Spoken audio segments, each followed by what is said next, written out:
Welcome back everyone to this third session of the third week of the Angular development course. In the last session, we understood of what is modules and directives. Now we will explore further on what is components. So components, as we saw earlier, are the directives which has its own HTML template to manipulate. So conceptually, any web page can be broken down into a series of hierarchical components all working together to render the web page, as we saw with the example of IRCTC. Also, the component must be member of a module for it to be used in other modules and applications. So let's dive a bit into the code and understand what all of these means. So coming back to our same example that we created. So what we mean to say over here is any component that you create has its own HTML over here. So as we saw earlier, so inside your component decorator, you define something called as this template URL or the template, depending on what you want to use. As a best practice, it's better that you don't directly define the HTML over here, and you always use the HTML file reference over here and define the HTML separately over here, right? So what we mean to say is every component has its defined HTML file as well, on which it manipulates whatever logic you write over here. Whereas a directive, the major difference is when you define a directive decorator, you don't have any of this HTML selector like HTML template URL over here. What you directly do is you define your own custom directive and you go to the HTML, and similarly how you do over here, you just import that particular directive over here, and based on the DOM to which it is being attached, the directive will manipulate the properties of that particular DOM element. Okay, I hope that is clear to you now. And with that being said, we also need to understand that, as I said earlier, each of the modules will have its own every component has to be part of a particular module. So each of the component, as I said, under the declaration property, it will define like what are the modules which are part of it. So in our case, we had this default app component which was created by the Angular CLI, and also yesterday we created a component called test component, which is also part of this ng module or this app module. So what we are essentially telling over here is both our app component and test component are part of this app module. And always remember that one component can only be part of one module at a time. It's not like, you just have this app module and you tomorrow you create another module and you can also make that part of this. So that's not how it works. We also need to understand what all the things that you can do with the component. So as I said earlier, a component is nothing but it's just a directive with having its own HTML. So here actually you can define the piece of the screen that you want to render and also any of the business logic and manipulations which you want to handle. So coming back to the discussion that we were having. So earlier we said that the directives can be of either structural or direct attribute type. So also the third type of it is it can also be of component, right? So component is nothing but a type of directive. So here all we are trying to say is a component has a HTML plus the logic to manipulate the HTML, right? So essentially what we mean to say is, so say assume this is the web page which I want to design and create. Okay, so assume this web page has on the top one component one section which has a bunch of links, say link 1, link 2, and on the right hand side it has some profile image. Then on the bottom on the left hand side it has a bunch of, say, maybe navigational links which says like home, about us, forward, whatever. And on the right hand side it has, I say, maybe a bunch of blog post. So maybe here it gives the header of the blog post, here it has the date, and here it has the summary of the blog post. Similarly blog number 2, here the date and the summary of it, so on and so forth. So how can we if you want to think in Angular as we saw in the previous week, so if you have to mentally break this application down, what we can think of it is this entire application screen can be your one component, right? You can maybe name it as the home dot component dot ts.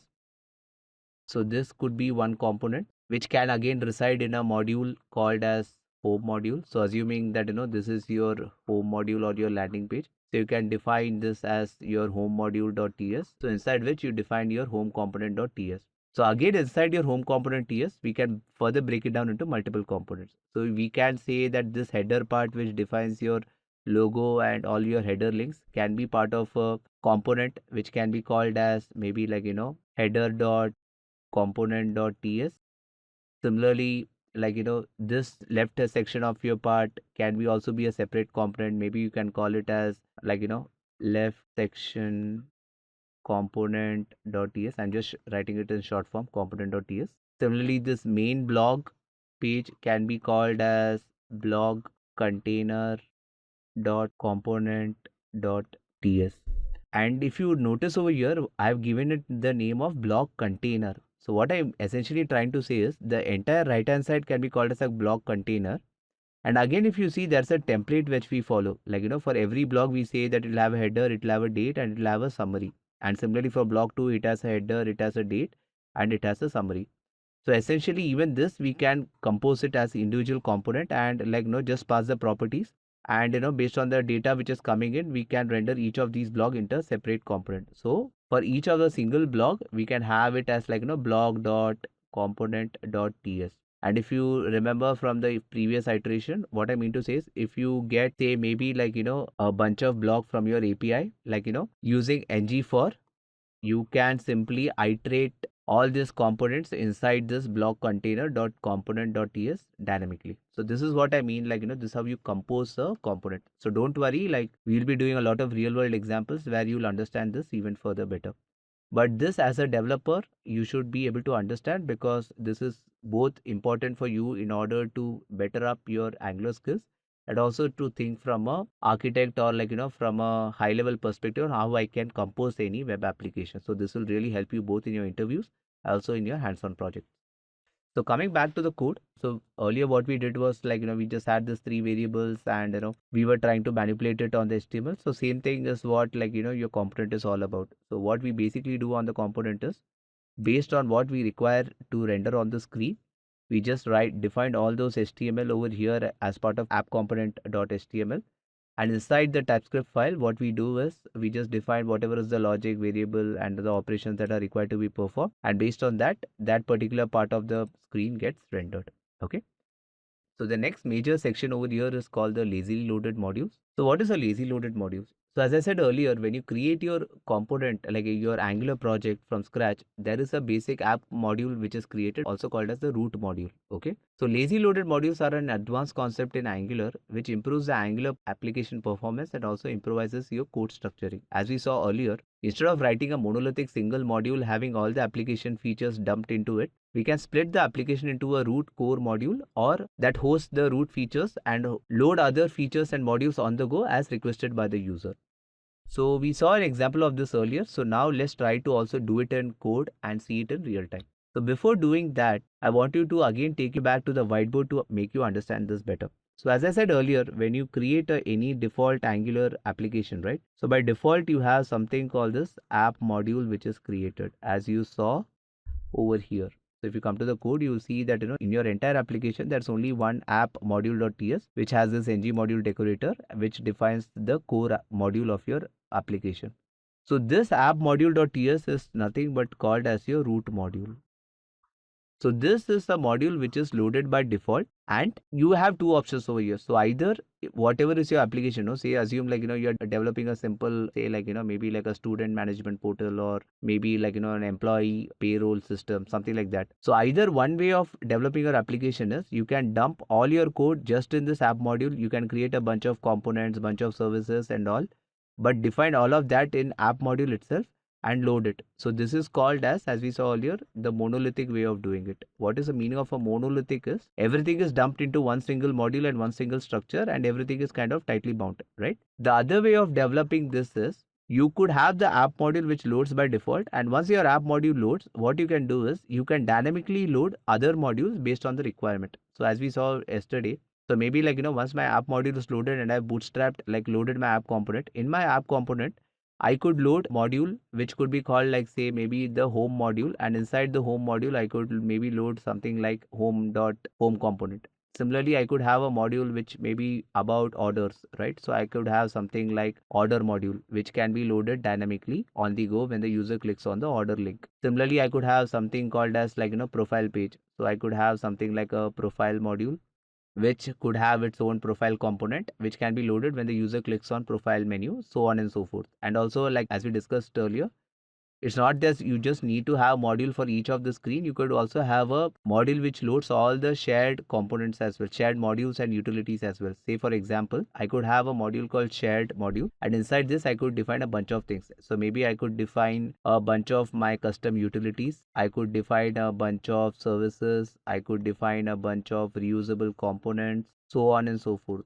So what is the use of this is, if I have a shared module which all this bunch of reusable items, I don't really need to rewrite my code every time whenever I have to define the same thing in multiple modules. So all I need to do is just import the shared modules, and whatever is the reusable item I need, I just can directly import into that particular component and use it on the go. Okay, so I hope this is clear to you now, like on the what is the concept of lazy loaded modules. So what lazy loaded all means is, what is the meaning of the word lazy? Okay, there are two terms which you need to know. One is called lazy loading and one is called as eager loading. So just like our real world, right? Who is called as eager? So someone who does by himself. You don't really need to tell them that you need to do something. So that is called as eager loading. So if you see over here, our app module is nothing but an eagerly loaded, which means that when I load my hit my Angular application, so by default this app module gets triggered and it gets loaded by my application. So that is called as eager loading. And what is lazy loading? So in this scenario that we explained over here, right? So what is happening? Only when I click on the home link does my home module gets loaded from the network, comes to my browser, and then the component which is required to be loaded gets loaded. Similarly, if I click on order, only then it is loaded. Similarly, when I click on profile, only then is the profile module loaded. Similarly, if I have some component which uses something from shared module, only then the shared module is loaded. So here everything happens lazily. It is not like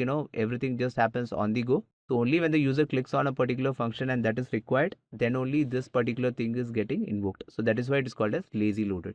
Okay. So with that clear, let's get into the code and see how can we create lazy loaded modules. This is very important even from an interview perspective and also from your project perspective, that any project that you create, always ensure that you do not dump all the features just in your app component or app module itself. Though for the sake of this demo, currently we are just manipulating our app component HTML itself just to show you how certain things work. But as even in our course itself, as we be moving further down and creating more complex applications, we would be kind of creating lazy loaded modules, and inside those lazy loaded modules we will be having a bunch of components created. We'll also have a shared module which will have some of our reusable code as well. Okay, so this is very important for you to remember. So what we will do right now is, we will just clear out whatever we wrote so far, both in the app component HTML and also in all the variables that we created over here. And instead what we will do now is, we'll create a bunch of different modules now. And before we do that, we'll just kind of modify our app component HTML just to contain some buttons or links which will help us to understand if that module is really getting lazily loaded or not, and how to verify it I will show you as well. So maybe just let's create two buttons over here. So this is a button which I've created, and when I click on this button, I want the user to go into a particular component. And to do that, we have an attribute called as router link. This is provided by Angular, and any text you give here is what is the actual component to which it will be routed to.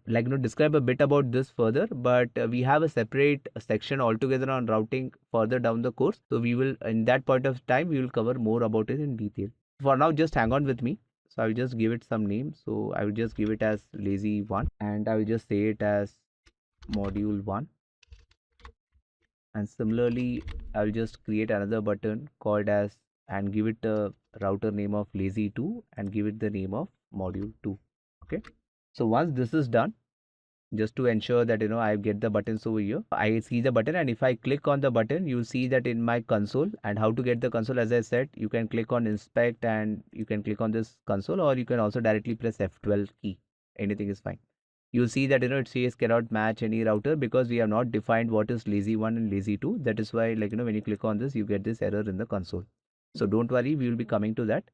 But before we do anything further, I want you to first understand how can we validate if something is lazy loaded or eager loaded. Okay, so now just think about this. Just go to this network tab in your application and clear out anything that you see over here, and just once everything is ready, just refresh your application. You'd see that a bunch of files are getting transferred from this Angular server which is running to your particular browser over here. And by the way, yesterday we saw that we can start a server from the command prompt. Similarly, we can also start our Angular server directly from the VS Code terminal as well. And how to get into VS Code terminal is, you can just click on this terminal link over here, click on new terminal, and over here you can type the command as usual. So you can just give it as ng serve or npm start, whatever suits you, and it will open up the application for you once it is compiled. Okay, so with that being said, and coming back, so here you will see that when I hit my application, you will see there's a bunch of files which is getting loaded. And what we are interested is this script file, this .js file. We see that there's something called main.js, style.js, and that's it. And after that, whatever we click, you see that in the network tab there is no any other network calls that is happening. So this is called as just one-time load or a eager loading, where everything just loads in one shot, and even if the user clicks on something and goes like in different pages, there's no network calls being made to the backend to fetch any new script files. Okay. And to just filter the script files, what you can do is you can just click on this JS tab over here. So this will just give you all the JavaScript files which are loaded by your application. So just to give you a primer, what are the different things here that you see over here? So the fetch or XHR is nothing but all the backend API calls you make that will be listed over here. JS are all the JavaScript files, like it could be your modules and all the utilities that you write. It will be coming over here. CSS is your styles related stuff. Images, if you have any images that is in your application, that will come over here. Media is like any other audio, video, those kind of things. Font is if you're using any custom font or like whatever fonts you're using in your application, that will be listed over here. And doc is like if you have any document, that will be listed over here. So document could be like just like any plain file which is getting transferred. If you're making any WebSocket connection, that will come over here. And if you're using any WebAssembly, that will be this. And manifest is more for the progressive web application. We will not be touching that for now. And others is if you have any other files like this ICO file. ICO is nothing but this icon that you see on the top over here before my title. So that is being loaded by this favicon.ico. So all this is being handled by Angular for you, so you don't really need to worry too much. So coming back to the discussion, we will just filter the JS over here, and we see that even if we click on something, there is no new files being downloaded, like transferred from the network. So that is what is called as eager loading. So how can we create a new lazy loaded modules? So for that, as I said earlier, before you run like any ng Angular CLI commands, you need to kill your existing server. So for that, you just need to press Ctrl C and it will kill the server for you. After that, we just need to clear the console. So this is just to keep your console tidy. And after that, what we do is we have to create a new module using the ng command. So as I said earlier, if you have to add any new components, modules, or like any other Angular related files, you have to use this ng command. So the command for adding a new module is ng space generate. So if you remember yesterday, for creating this test component over here, right, we gave after this generate, we gave component. Now since we are going to create a module, we are going to give the word module. So this tells Angular CLI that we are going to create a module right now. And after this, we have to give a name to a module. So I will just give it a name of lazy one.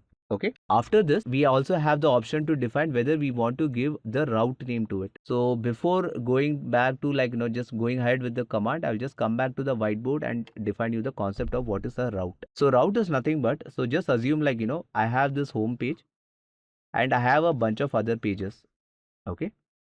So assume this is my home page or my landing page, and I have a bunch of other pages. So say this is my page 1, this is my page 2, this is my page 3, and this is my page 4. And each of these page can have its own name, right? To land in this page, I could just give it a name of say /abc. To this, I could give it as def. To this, I could give it as ghi, and could this I can give it as jkl, just for example. So what is a route exactly is nothing but the name that you give to particularly identify a particular component in your module. Okay. So that is what a route means. And what does this router link attribute over here does is, it just tells you that when I define a button or a hypertext like an anchor link, so it will do for me is, if whatever name I give inside this router link attribute, it will directly go and hit this particular route name. And how do I define all this route name is, I have something called as app routing module over here. If you see in my code, so here in app routing module, I have something called as this routes defined over here. So currently it's empty because we have not defined any routes. But once I execute this command, you'll see that this will get updated. So let's go ahead and do that. That will make you understand it better. So further down this command, so what I've done right now is I've just told my CLI that I have to just generate a new module of the name lazy one. And after that, I give / and give the word route. And here I say that what will be my route name. So here I give the name of say the same lazy one. Okay. And after that, I define in which module do I need to define this lazy one route. And always remember that whenever you are going to define the lazily loaded modules router name, you always define it in your root module. So in this case, I would just say go and define it in my app module. So once I click enter, now my Angular CLI will define a bunch of files for me, and you'll see there are a few file changes as well. Okay. So as I said yesterday, like once it will tell you the output, what are the things that are created. So it will say, you'll see that, it created a bunch of these files, and also it will say something like updated app routing.module.ts. So as I said earlier, if you see, this routes was empty, and now you see there is one route that is added, which says that path is lazy and load children import this, right? So what has happened right now? Let's try to understand. So what with this command, what we have tried to done is, we have created a new module called lazy one, and when you create any new module, by default Angular CLI also creates the component with it, because it's always like, a module cannot be just empty. You need to associate at least with it one component. So that's why you see whatever is the name of the module, with the same name you also get created one component as well. And also, what other thing we are telling is, whenever the user lands on this lazy one module, like lazy one route, please load this children. So what this means is, the Angular dynamically, what it will do is, it will not load this module at the runtime. Meaning, when I load my application, this lazy loaded module related code will not be loaded onto my browser. Only when the user, like, navigates to this lazy one, will this code be dynamically fetched from the server and then rendered on my browser. So to make it understand better, I'll create one more module. Okay, I'll give it the name of lazy2, and now let's see what happens. So similarly, if you see in my app routing module, once this command is completed, you'll see that, there's another route added right now. So as you can see over here, I'll just give it enter just to make it more readable. Yeah, so as you can see right now, there is another route added called lazy2, and when I click on this, I'm telling Angular that, please load this lazy2 module for me inside that. Okay, so what happens is, and why do you see a dot then over here, is because this is a asynchronous code. As I said, this is not something like, that gets directly loaded when your application loads. When your user clicks on this, we first dynamically load this module from the web server, and only when that response is received, then we say, okay, then go ahead and load this lazy loaded module in your application. So that's why it is a async code, and that's why you see this dot then. So wherever you see a dot then, it means that it's a asynchronous code, and this will only get executed when this particular code has been completed its execution. Okay, so going further, now what we will do is, now as you can see over here inside my app, now I see two folder, right? One is called lazy one and other is called lazy2. And inside my lazy one, if I open, I see something called as routing module.ts, and inside lazy, I again see a component.html, component.css, lazy one component.ts, and a lazy one module. And inside my lazy one module, you see that, it has already declared that lazy one is part of this module. Similarly, in my lazy2 module, you see that it has defined lazy2 component as part of this module. So now we have completed the setup of these particular module. Okay, what we will do is, inside this lazy one module, there is already a default text called lazy one works, and similarly inside lazy2, you see there's a default text called lazy2 works. Okay, so we are good in that aspect. Now what I will do is, let's go back and first start our server. How to start our server? As I said earlier, either you can give npm start. So, and just because in your package.json you have defined this start to, like, or execute this command, which is ng space --o. And why we use --o is to directly open the application in the browser once the compilation is completed. Else you have to manually go and type localhost :4200 to do it. Okay, so in our case, now what you'll do is, we'll just give npm start. So once you give npm start, internally it will again call this ng serve -o that you have given over here, and now it will start the server for us after compiling all the TypeScript. So now you can see that, the CLI has started the work. It is building the application. It will transpile. It has created a bunch of JavaScript file, and you're done. So if you see the console, if everything works fine, see over here. Earlier you used to see that only this JS file used to come, the initial chunk file, and you're done.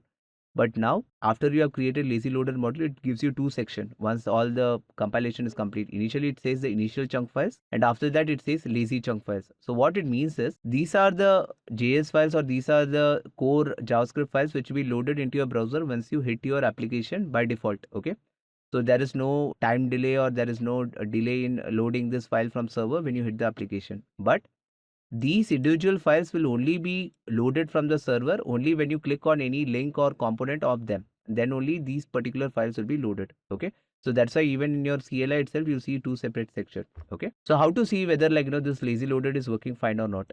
And what I'll do now is, I'll go to the network tab. As I said earlier, I'll go to this JS and I'll just refresh the application once. So I'll see that, there's a bunch of these files which are compiled by the Angular is being loaded in my browser. And I don't see that, as of now, there is any other extra modules or extra JS file that is being loaded. Okay, now let's see what happens if I click on module 1, which internally will call my lazy one component. So now you'll see that dynamically this lazy one module is being loaded from my CLI server and getting loaded into browser. And now I have landed on lazy one route over here, and but this has loaded. But you'll see on the screen there is no change, because if you see here, we defined that for lazy component one, this lazy one work should come. But actually on the screen there is nothing being displayed. Why is that? That is because in our app component.html, we have to define something called as router outlet. Okay. So once you define this router outlet, it will then allow you to dynamically load any router changes inside your app component.html. So what it means is, so don't worry if you are not getting this concept of what is router outlet or router link in detail. That is fine, because we have a separate section dedicated to it. But for now, just understand this. Okay. So let's go back to whiteboard a bit to make you understand this further. So as I said earlier, right, a route is nothing but a particular page or a particular component which gets loaded onto your screen, right? But where will you load this router onto your screen? So as I said earlier, in your app, like when you create a default application, you have something called as the app component which is loaded, right? So inside this app component, you tell Angular that, okay, let's load any of these router changes inside this particular container. Okay. So this particular part is what is being defined by your router outlet. So when you give router outlet tag in your app component.ts, app component.html, you say to the Angular compiler or to the Angular application that, any changes to my router, you can load the new component inside this router outlet tag. So that is what this means. So coming back, so we see that, when I click on module 1, this lazy one works. And similarly, if I click on module 2, just observe the network tab. It will make a dynamic call to this lazy 2 module, and now you see that my route has changed to lazy 2 and it is showing lazy 2 works now. And another important thing to notice is, once I have loaded both of these modules in my browser, even if I click on it another 100 times, there won't be any fresh network calls, because once a module is loaded, the Angular will cache it in the browser, and it will directly load it from the memory itself. This will save you network time, like network transfer time, and also will make your application quite fast. So this is also very important to understand. Say this is your browser. So say assume like this is your Chrome browser. It can be any browser. It could be Edge, Chrome, Firefox. It works same. This is your server. Okay. And this is your user. Okay. So what happens is, and say assume this is your internet, or your network in between. And this is, so what happens is, when a user uses Chrome or any of the browser to access your application, the browser will first communicate to your server via network. So this network can be your internet, it could be your company internal network, whatever it may be. It will fetch the initial chunk files that we saw, it will process it, and once it is rendered, it will show the final page to the user, right? And whenever the user is trying to hit any lazily loaded module, in that kind of scenario, first your browser will check, is that module already loaded in my cache? If not, it will make a dynamic call to the server, fetch that lazy loaded module to your browser, render it, and then serve the updated content to it. And again, if my user tries to request the same module, it won't make again a call to the server to fetch that JS, because already it has it in the cache. So it will directly render it back to the user. Okay, so that's how the lazy loaded concept works. And with that, we have come to the end of lazy loaded modules, and this is the end of the third session, and I'm looking forward to meet you guys in the next session. Thank you.